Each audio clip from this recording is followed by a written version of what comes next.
რუსეთის ფედერაციის დუმა მთავრობა საქართველოდან ღვინისა და ბორჯომის იმპორტის აკრძალვის რეკომენდაციით მიმართავს.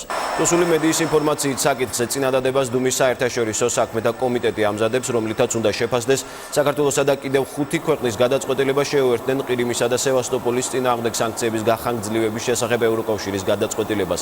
გავრცელებული ინფორმაციით საქართველო ამ გადაწყვეტილებას გუშინ მიუერთდა, სანქციები 2017 წლის 23 ივნისამდე ხანგრძლივდება. საქართველოსთან ერთად ევროსაბჭოს აღნიშნულ გადაწყვეტილებას შეუერთდნენ მონტენეგრო, ალბანეთი, ლიხტენშტეინი, ნორვეგია და უკრაინა.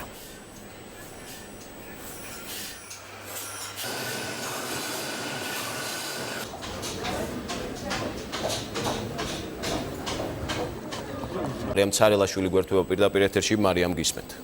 ვასილ, მთავრობის ხდომა ამ წუთებშიც მიმდინარეობს, თუმცა ჟურნალისტებთან ჩამოვიდა ზურაბ ბაბაშიძე, პრემიერის სპეციალური წარმომადგენელი რუსეთთან ურთიერთობების საკითხებში, რომელთანაც ჩვენ გვქონდა კითხვა, ბუნებრივია დუმის დეპუტატების განცხადებაზე, რაც ეხება საქართველოს მიერთების გამო ყირიმისა და სევასტოპოლის სანქციებთან საქართველოდან რუსეთში ღვინისა და ბორჯომის აკრძალვის შესახებ. ზურაბ ბაბაშიძე აცხადებს, რომ ეს არის ცალკეული დეპუტატების პოზიცია და რომ ის არ ელოდება მთავრობისგან მათი მოთხოვნის დაკმაყოფილებას.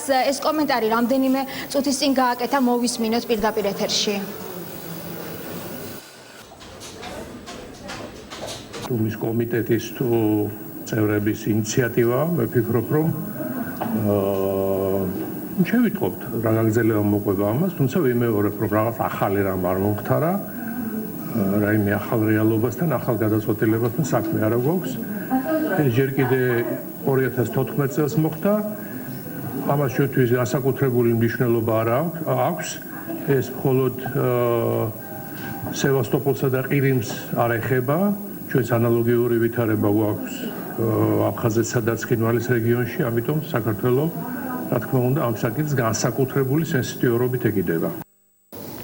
ჩვენ ველოდებით მთავრობის ხდომის დასრულებას, ველოდებით მინისტრების ჩამოსვლას და მათგანაც ველოდებით სწორედ პასუხებს ამ საკითხთან დაკავშირებით. მადლობა მარიამ, მთავრობის ადმინისტრაციიდან მარიამ ცარელაშვილი გვერდთვებოდა.